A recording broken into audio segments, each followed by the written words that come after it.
So in this video I'm going to cover the basic tools you need for the home gunsmith, the home armor, the DIY gunsmith if you will. I'll also have links to all these tools in the description below. You can go to my Amazon web store and check them out. Now, one of the basic concepts that I want to emphasize is safety. You're going to work on your own guns. Have the right tools. Even if you don't get them here, get them somewhere, but have the right tools and have an understanding of what you're doing. Getting an education on gunsmithing is not that difficult to do. There's online courses, there's academies, there's career paths for this.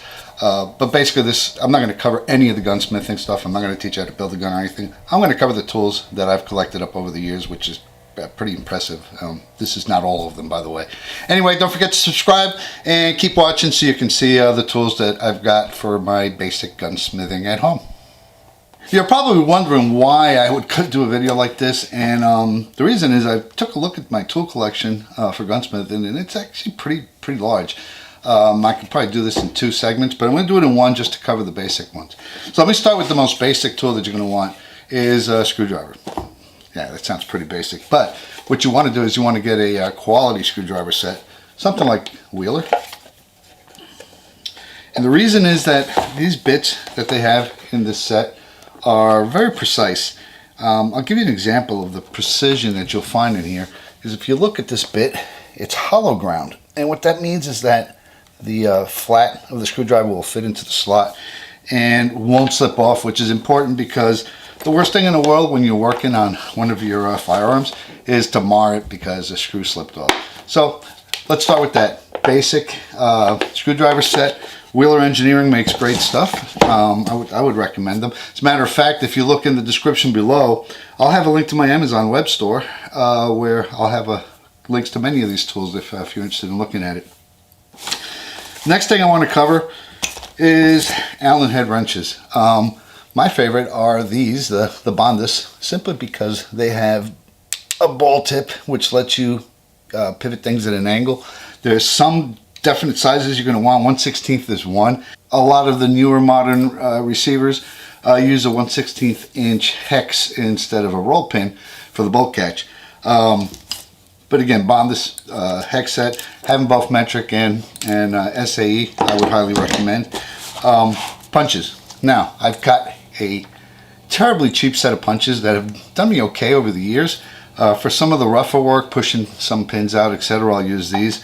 But what you really want, you want a good quality set of steel punches. Just flat tip on these. These are nothing spectacular, but you will be using these at some point or the other. The other thing you really want is roll pin punches, and there's a reason for that. Here's a set of roll pin punches that I have in different sizes. The reason you want the roll pin punch, let's see if we can get a close-up on this. The reason you want a roll pin punch specifically is it has a little indentation with a ball. That ball fits into a roll pin, and this engages the edges so that you can push it in when you're installing a roll pin, or push it out, and it keeps it from collapsing, keeps it from marring the roll pin. More importantly, keeps it from marring the firearm that you're working on. So you go, steel punches, roll pin. Now as far as your tools, especially your roll pins, if you can get them in chrome vanadium, do it. They're corrosion resistant. I actually have a toolkit I put together for the boat which has held up remarkably well. That's all chrome vanadium, and for that reason it's not rust proof, but it is rust resistant. The other thing you're going to want is some jeweler's hammers. You can see this one's quite old. It's taken a little bit of a beating over the years. This one is a little bit cheaper, but that nylon piece on there is very helpful when you're in close quarters to a lower receiver or upper receiver, and you want to get in there and drive something in without marring it.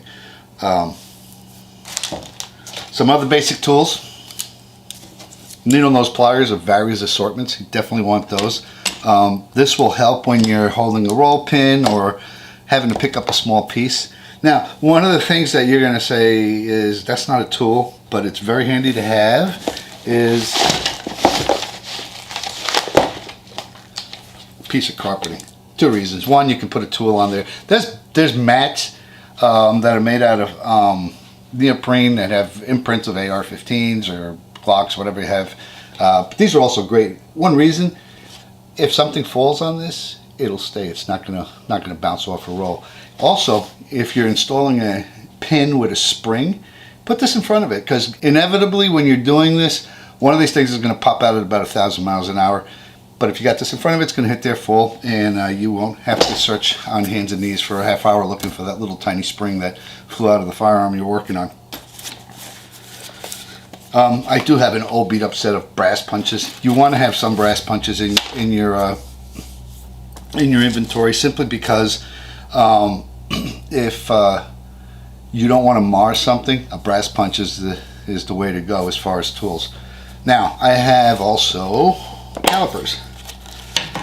Here's one from Dillon Precision. I've had this one probably about 20 years, and it's my go-to. If I have any doubts as to what I'm measuring with my electronic calipers, because I also have one of these, I'll use the Dillon Precision to back up the measurement. Now, as far as the electronic caliper, I chose this one. It's got 3 modes. It's got metric, it's got inches in decimal, and it also does fractions, which is awesome because unless I have a calculator in front of me, I hate converting stuff from fractions to decimal and back and forth. This does it for you. It'll tell you the exact 16/34 or whatever it happens to be, 1/8.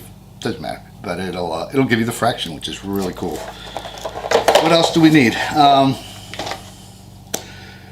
There's a couple of tools that you'll definitely want. Vise blocks are something that are important if you're working on ARs, for example. This is a vise block that fits in the magazine well of the receiver when you're working on it. It'll hold it very steady and let you do whatever it is that you're doing on that particular receiver. This is a upper receiver vise block, which is great for a mil-spec receiver. However, if you have a newer one, you may want to consider one of these from Wheeler Engineering, because you can actually set the receiver in here and use the pins to hold it in place. The same pins that would be the pivot and takedown pin on your receiver. It also has the added advantage, if you take the pins out, you can slide this over a Picatinny rail and put it in a vise to hold it tight. So pretty multifunctional.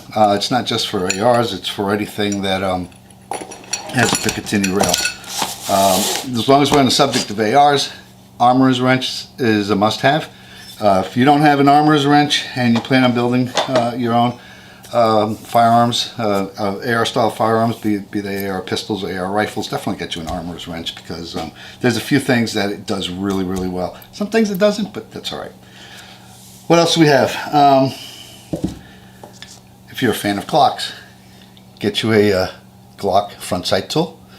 And if you're going to mess with sights, get you one of these NC Star rear sight tools. There's actually a more advanced one. This is for dovetail sight. This is for dovetail sights, and it'll push them in and out sideways. Very handy to have.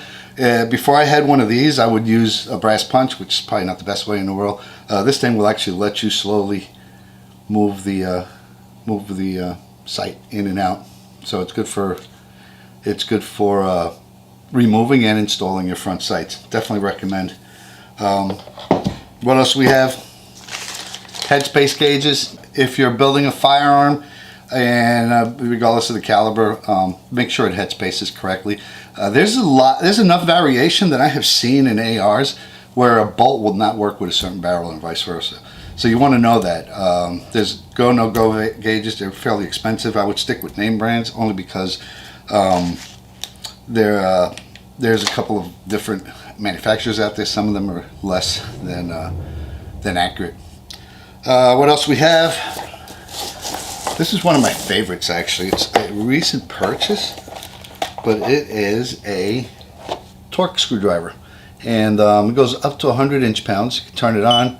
You can set it for Newton meters or inch-pounds, and I forget what the third setting is, but basically, if you set it for live, it'll start beeping slowly when it's there, so you can't miss. Also handy for putting on transmission oil pans if you do that.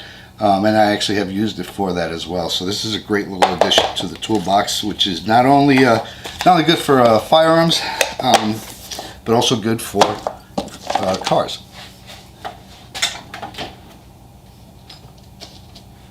Another thing you might want to consider adding in your toolbox is crow's foot wrenches. When you're putting on barrel nuts, there's various different sizes.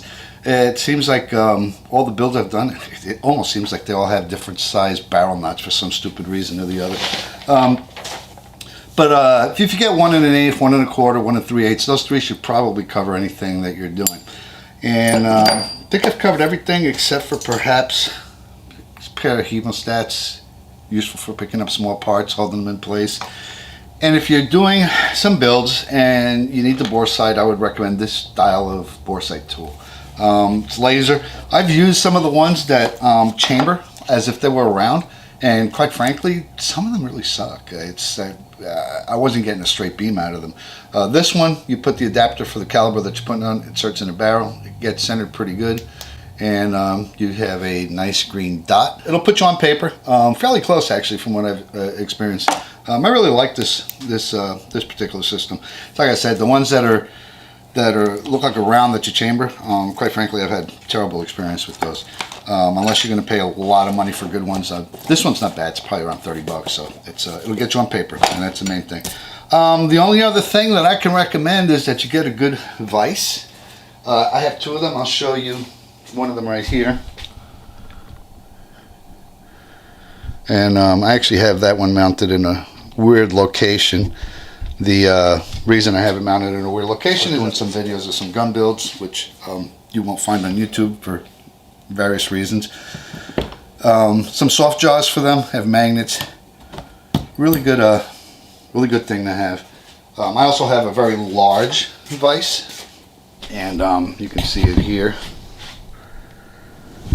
That one, if I'm doing some really strenuous work, if you will, I'll use that vise. But that's one of my latest builds. I'm quite proud of that one. So anyway, there you go. That's my collection of DIY gunsmith tools. I hope this video has been helpful to you. Don't forget to look in the description. I have a link to the Amazon store where you can find most of these tools, if not all of them. And don't forget to subscribe. Thanks for watching.